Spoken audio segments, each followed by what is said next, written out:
الله تعالى إذا اشتاق لعبده ابتلاه ليعود، كأنه يناديك: ومهما بعدت يا إنسان، ومهما صددت يا إنسان، فإن الله سبحانه وتعالى يردك إليه بطريقته الخاصة.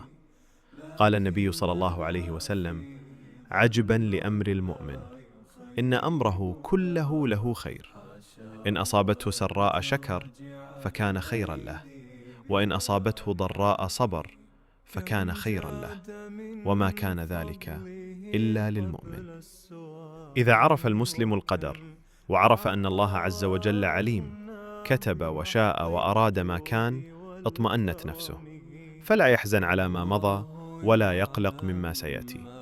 ولذلك كان أعظم ما يعالج به الحزن الإيمان بالقضاء والقدر، وكان أعظم ما يقوى به القلب الإيمان بالقضاء والقدر.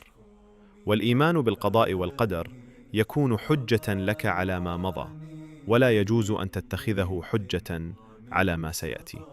وتذكر دائما يا أخي أن الله لا يبتليك ليهلكك ولا ليعذبك، بل ليرجعك، ليطهرك، ليقوي قلبك، وليرفعك درجة بعد درجة.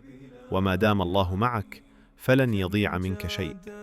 ارجع إلى ربك في كل حال، في الرخاء قبل الشدة، وفي السراء قبل الضراء، واسأله الثبات، واسأله أن يملأ قلبك يقينا وطمأنينة.